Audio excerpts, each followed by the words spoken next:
The following program is paid for by the friends and partners of Touching Lives. God's looking for honest people. God's looking for people who will be honest whether anybody's looking or not. God is looking for people who will tell the truth even when it's not popular. People who will keep their promises even if it costs them everything they've got. People whose word is their bond. Why? Because when He speaks, He doesn't tell anything but the truth, and neither should we. Teaching people everywhere who Jesus is and why they need Him. This is Touching Lives with James Merritt. We're living in a world today where, frankly, lying is common. Lying is practically expected. It's kind of the way we do business. And it's part of the reasons why we started a series last week that we're calling Mirror Image. If you're here for the first time or you missed last week, we're talking about character. What we said was this: imagine you had a mirror that would show you not what you look like on the outside, but what you look like on the inside. Imagine you had a mirror that would not reveal your reputation, it would reveal your character. And we said, what would you see? What would your heart show? We began by saying last week that the foundation of character is integrity. And integrity is simply doing the right thing at all times, in all places, regardless of what it costs. Well, we're going to build on that foundation. And today we're going to learn that the very first fruit of integrity is honesty. Now, you can have integrity, but you cannot have it without honesty. But at the same time, integrity is more than just honesty. You can be honest, but not have integrity. You rob a bank, you get caught, and you honestly say, I robbed the bank. You're being honest. Your integrity is greatly in question. And today we're going to look at one of the lesser known figures in the Bible. As a matter of fact, when I read about this man, I'm shocked that we don't know more about him. I'm shocked that a lot of you probably have never heard about him. Probably many of you have never even read about him, and yet, without question, he's one of the most prominent people in the Bible because he was known for one thing: his honesty. I'm going to tell you who he was, and a lot of you are going to go, never heard of the guy. His name was Samuel. We're going to study him today, and if you brought a copy of God's Word, I'm going to make this very easy. Go to the 9th book of the Old Testament, okay? You just start in Genesis, go 8 books over, you'll hit Samuel. Or if you don't even know what this is, go to your iPhone or go to your pad and just Google 1 Samuel. We're in 1 Samuel chapter 3. Now let me kind of tell you what's going on before we get into the story. Israel has chosen a king. They had a king. His name was God. They had the best king that you could ever hope to have for, but they got tired of having God as their king. They looked at all the other nations around and everybody else had a king. They said, we want to be like everybody else. We want our own king. We want a king with flesh and blood and eyes and ears. We want a king we can look at. We want a king that we can approach and go to. We want a king with a crown and a throne. So God gave them their wish. God gave them a king. Samuel now knows his time is over. They've got a king. It's time for him to exit the stage. He's about to give his farewell address. But before he leaves, he wants to set the record straight about who he was, how he had lived, and all the things that he had said. Because when he died, he wanted 4 words on his tombstone: nothing but the truth. And when you read about Samuel, he actually does us a favor. He teaches us what honesty looks like in the mirror. If you were to look in the mirror and you were to see an honest person, this is what would be true about you, all right? First of all, honesty means that you speak truth with your lips. Honesty means you speak truth with your lips. Now, before we get to Samuel's farewell address, that's a few chapters over here. We'll get there in just a minute. You got to go all the way back to when Samuel was a boy. And let me tell you kind of his biography. Samuel was a miracle. His mother was Hannah. She could not conceive. She tried and tried and tried. She and her husband, she could not conceive. She begins to ask God to give her a child. God hears her prayer. God allows her to conceive. Samuel is born. She is so excited about having a little boy, and she's so grateful to God, and she so understands that except for God, she would have never had a child. She does something wonderful. She says to God, You've given him to me. I'm going to give him back to you. So she dedicates Samuel to God. And she says, you're going to serve God all of your life. So she takes Samuel, when he's just a little boy, she takes Samuel to the temple. The high priest, his name was Eli. She takes Samuel to the temple. She says, Eli, I want you to adopt Samuel. I want you to become his foster father. I want you to become his guardian. I want you to become his mentor. I want him to become just like you. Because we're told back in that day, there were very few visions from the Lord. So Samuel goes and he's been living with Eli for a while. And one night he goes to bed and he hears this voice calling his name. He thinks it's Eli. So he gets up out of his bed and he goes into to Eli's bedroom and he said, did you call me? And Eli said, well, no, I didn't call you, and sends him back to bed. Second time, he's about to go to sleep. He hears this voice calling his name. Samuel says, okay, it's got to be Eli. He goes back to Eli the second time. Nope, wasn't me. Third time it happens all over again. Samuel hears his name. He goes back. Now Eli's kind of figuring out what's going on. He said, I don't think, it's not me. I think maybe God's talking to you. So he said, Samuel, here's what I want you to do.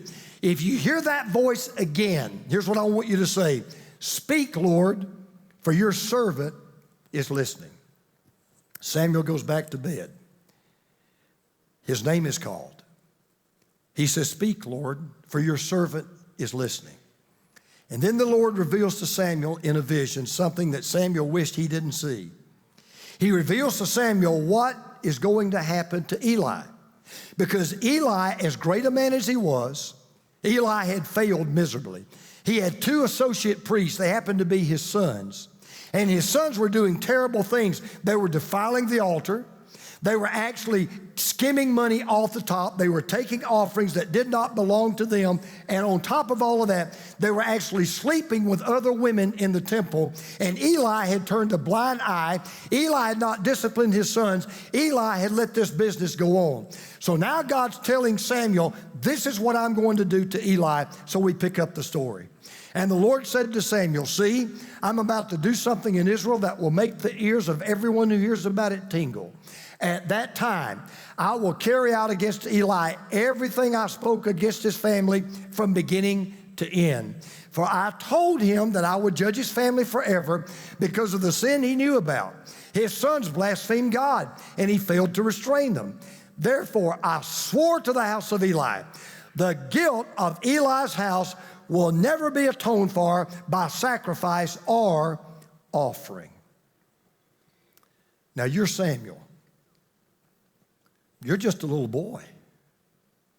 You're about 10 years old, maybe 11. You're shocked. You're stunned. You're saddened. Because remember, his hero was Eli. This was a man that had taken him under his wing. This was a man that had shown him the ropes, taught him the tricks of the trade. This was a man that poured his life into him. And Samuel is the last guy in the world that wants to go tell Eli what the Lord said. So he decides to say nothing, but inevitably you know what's going to happen. Samuel lay down until morning and then opened the doors of the house of the Lord. He was afraid to tell Eli the vision, but Eli called him and said, Samuel, my son. Samuel answered, here I am. What was it he said to you? Eli asked. Do not hide it from me.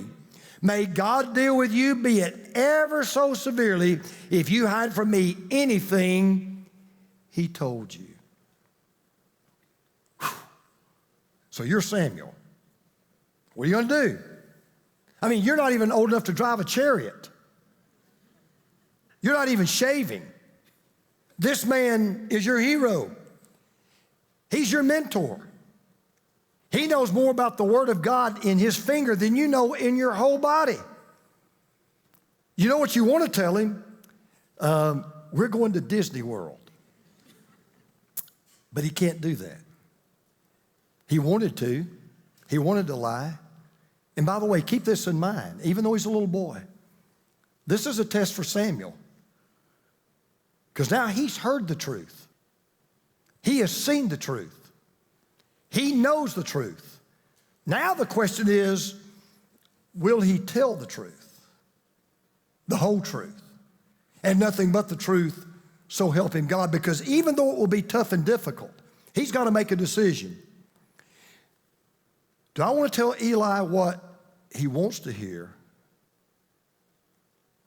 Or do I want to tell Eli what he needs to hear?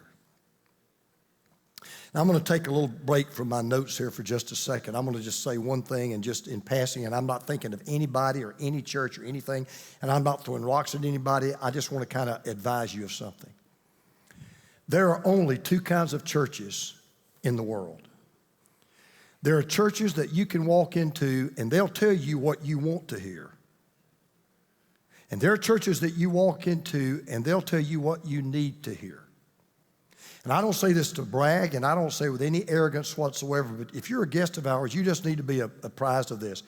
You come to our church, you're going to hear what you need to hear. You're going to hear what God says to hear, whether it's about abortion or homosexuality or fornication or immorality or profanity or pornography or whatever it may be. We're going to tell the truth, the whole truth, and nothing but the truth.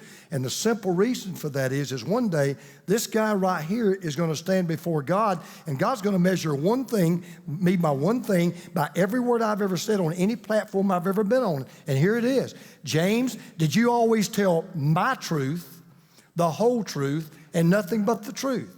So Samuel's being tested right now. Okay, Samuel, what are you going to do? Well, the next verse says it simply. So Samuel told him everything, hiding nothing from him. Then Eli said, he is the Lord. Let him do what is good in his eyes. Samuel never forgot that all of his life. He never forgot not Eli's pain, but his own. But God was teaching him at a very early age, Samuel, honesty is the best policy. It is the best policy. God is a God of truth. And when you tell the truth, here's what God promises. It may not be easy. It may be hard. It may be painful, but I will stand with you. Because when Samuel does what Samuel should have done, and he tells Eli the truth, here's the very next verse. Listen to this. The Lord was with Samuel as he grew up. He let none of Samuel's words fall to the ground. And all Israel from Dan to Beersheba recognized that Samuel was attested as a prophet of the Lord. This is a 10-year-old, an 11-year-old boy, and all of a sudden, word spreads like wildfire. There's this kid. He's like 11 years old. This kid will tell you the truth no matter what. He'll say exactly whatever that God tells him to say, even to the point that now he is officially recognized by the nation as a real bona fide prophet. And from that point until he retired, until he died, here's what everybody said. You got a problem with your marriage? You got a problem with your finances? You got a problem with your kids? You got a problem with your business? You got a problem with your morality? You got a problem with how to do your taxes? Samuel's your go-to guy. He will tell you the truth, the whole truth, and nothing but the truth. He always speaks the truth with his lips. Now, I've not told you anything you don't know. You say, sure, that's what honesty does, but that's where too many people stop.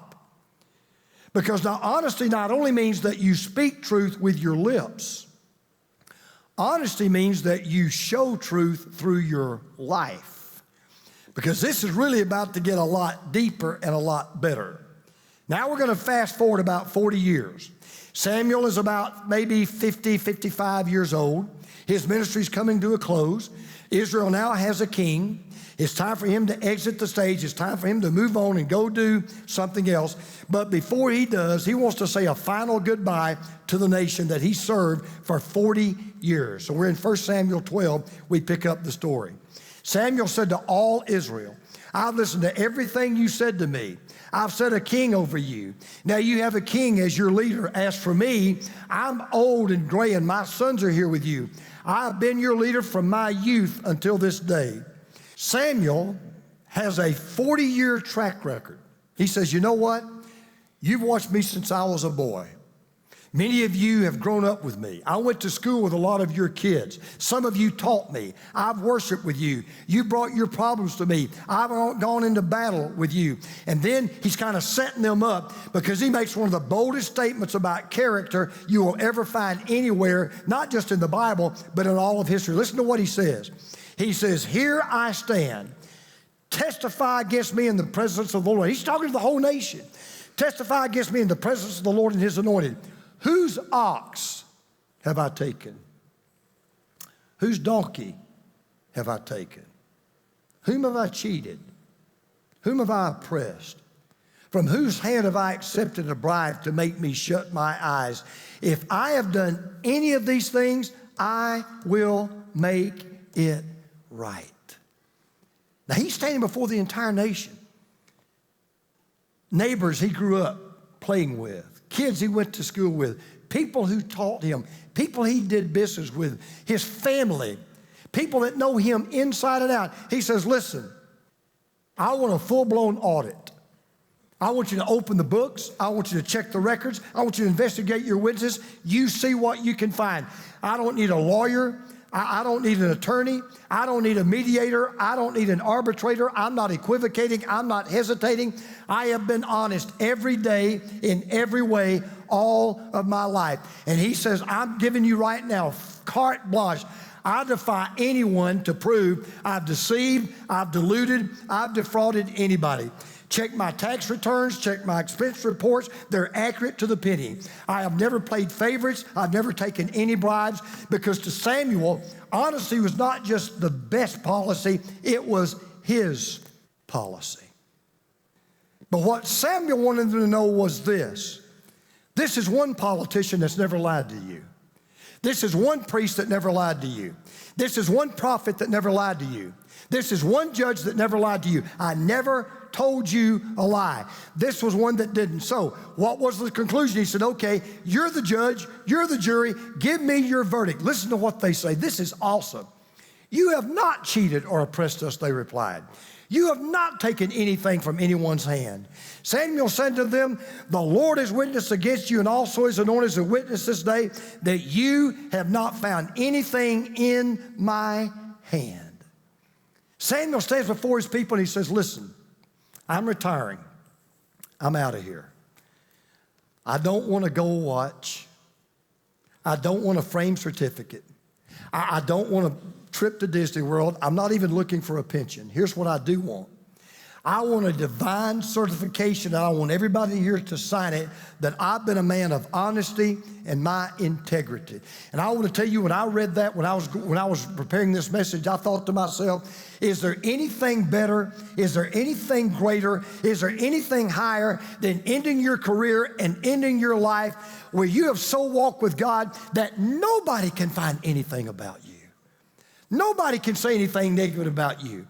The IRS can't touch you. The FBI can't touch you. The CIA can't touch you. Your own family can't touch you. When people say, "You know what? You didn't just talk the talk, you walked the walk." That's what honesty does. You speak truth with your lips. You show truth in your life. But then there's one last thing. Honesty means you share truth in your love. Now, let me tell you why this is so important, because we kind of stop at the first two things. See, there's a method to Samuel's madness. Why do you think Samuel is doing this? Why do you think Samuel's really getting the people to tell him what everybody already knows anyway? Do you think they didn't know he was honest? Do you think he didn't know that they knew he was honest? Of course. You say, okay, then why did he do it? Was he trying to get a pat on the back? Was he trying to get people to brag on him? Absolutely not. He's setting them up. Because he's forced them to admit, so you will agree, I'm honest. You will agree, I've never done anything but tell you the truth, the whole truth, and nothing but the truth. You will agree that if I tell you something, you can take it to the bank. You will agree that if I tell you something, you can absolutely believe it and you can absolutely live by it. And they're all saying, absolutely, we know you always tell us the truth. And then he says, wonderful. Because I'm about to tell you more truth and you're not going to like it, so just sit down and buckle up. Let me just stop right here and just as an aside. The reason why he's about to tell them what he's about to tell them is because he loves them. And I have a question I want to ask every one of you in this room, and you've come to know the truth called Jesus Christ. You've come to believe the truth that we call the gospel. Here's my question. Do you love people enough to share that truth with them? Samuel loves his people enough. He says, okay, let me tell you the truth. I want to prepare you for what is about to come. So here's what we read in verse 7. Now then, he says, stand here. Now this is important. Look, just keep that in mind, because I'm going to confront you with evidence. That's important. Before the Lord as to all the righteous acts performed by the Lord for you and your ancestors. Now, it's often been said that the reason why, that one thing that we learn from history is we don't learn from history. So Samuel said, your ancestors made some big mistakes, and I want to make sure you don't make the same mistake. So I love you enough to tell you the truth. So he says, stand here. Now, you don't know this, but in the Hebrew language, that has a judicial nuance to it. And what he's basically telling them is, court is in session. I am the prosecuting attorney. I want you to sit still and I want you to listen. I'm going to confront you with evidence, which literally means we're going to decide a case of litigation. And Samuel's about to present his case, not just about the righteousness of God. They know that. He's about to share with them how all of their ancestors kept doing something over and over and over and over. They would rebel against God. And every time they rebelled against God, every time they turned against God, they always got in trouble. And there's one part of this sentence that bites like a sharp. He says, they forgot the Lord their God. He said, I want you to learn something. I'm trying to help you. Every time you forget God, it will bite you in the rear. Every single time. Every time you forget the Lord your God, you're going to wind up in one big mess. And I can just say this even today in the 21st century. If I can say this because I'm not the president, but if I was, I'd say it anyway. The number one problem we have in our country, it's easy. We've forgotten God. Period. We've forgotten God. Alzheimer's is a terrible disease, terrible. But there's nothing worse than spiritual Alzheimer's. When individually, or as a family, or as a nation, or as a world, we forget God. And Samuel pulls no punches. In fact, he goes on to share in this chapter, he says, let me tell you 3 ways you know you've forgotten God. Let me tell you 3 things you'll have in your nation when you know you have fallen God. When you have fallen into this pit, you will know it because there will be 3 things you'll see in your nation. He said, first of all, you'll see idolatry. You'll forget God and you'll turn to some other God. It may be money, it may be success, it may be popularity, it may be sex, but you'll know it when in your nation you forget God, you turn to idolatry. And then he said the second thing you'll see is immorality, particularly sexual immorality. And he said the third thing you'll see is you'll see iniquity. And what that means is you just kind of do your own thing, go your own way. You put God on the shelf. We don't need God. Let's kick God out of this. Let's kick God out of that. Let's put a curtain over God and just do what we want to do. So Samuel closes with these words. You be sure to fear the Lord and serve him faithfully with all your heart. Consider what great things he has done for you, yet if you persist in doing evil, both you and your king will perish. You talk about truth. He said, let me leave you with this. When it comes to knowing God and loving God and serving God and obeying God and remembering God and worshiping God, it's not just about religion. As a matter of fact, it's not even about religion. It's a lot bigger than religion. He said, here's how important it is. It is literally a matter of life and death. Because if you don't remember God, worship God, love God, serve God, fear God, you and your king will perish. God's looking for honest people. God's looking for people who will be honest whether anybody's looking or not. God is looking for people who will tell the truth even when it's not popular. People who will keep their promises even if it costs them everything they've got. People whose word is their bond. Why? Because when He speaks, He doesn't tell anything but the truth, and neither should we. To watch an extended version of today's teaching message with Dr. James Merritt, go to touchinglives.org. Years ago, there was a great tennis player named Andre Agassi, and he did these commercials for a camera company. They had the line, "Image is everything." My generation bought into that. Our generation still buys into that. It's image that counts. I beg to differ. Reputation is what other people think you are. Character is what you and God know that you are. Your character is far more important than your reputation. Your character is far more important than any image that you portray. That's why I've written this book, Character Still Counts, because it does. As a matter of fact, it counts more than anything else in life. One of these days, you'll be dead, I'll be dead, we will be gone, and our reputation really won't matter. But the only true legacy that we'll leave behind is our character. So I want to invite you to buy a copy of this book today. Go to touchinglives.org and get your copy. And don't just read it. Use it to invest your life into the lives of those that you love, the people that mean the most to you. And live every day with this message that people can see, hear, touch, and feel. Yes, my character still counts.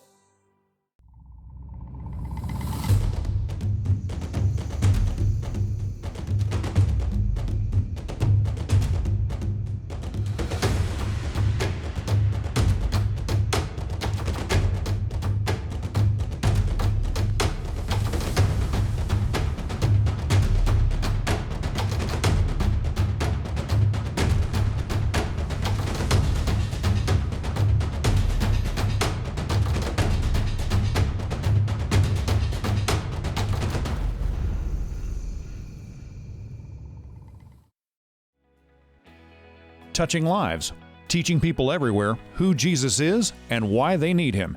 This program is sponsored by Touching Lives Ministries and is made possible by the grace of God and your faithful prayers and gifts.